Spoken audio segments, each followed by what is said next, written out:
cases against him in the U.S. Were filed before I became president. So I guess he's very worried.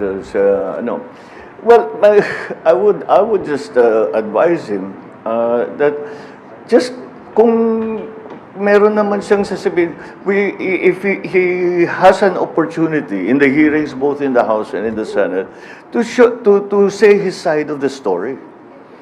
Ngayon, kung sinasabi niya, hindi totoo lahat yan, hindi totoo, walang nangyaring ganyan, di sabihin niya.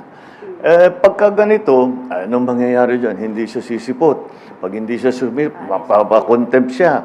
O, tapos tuloy-tuloy, ay nako, mas malaki yung gulo. Kung makapunta siya, sagutin niya lahat ng tanong, di tapos na. That's why my advice for him is to just face the questioning in the House and in the Senate. Marinig natin ang kanyang side para malaman natin kung ano ba talagang nangyayari dito.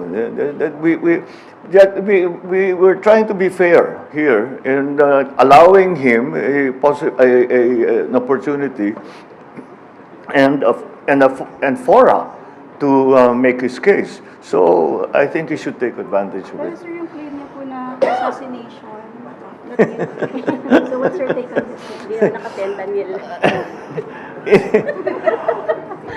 Bakit? Walang may gusto mag-assassinate sa kanya. Bakit siya assassinate? Wala namang ano yun. Ha? What, I mean, you know, why will anyone want to do that? Maybe he's just very, wala na. I just, hindi ko naintindihan yung sinasabi niya. Bakit siya assassinate? Naka-fentanyl po, Mr. Mas. Hindi naman siguro, pero hindi ko alam. Siguro natatakot siya dahil sa mga pangyayari. But again, the best way to diffuse that situation for him is to testify before the committees in the House and in the Senate.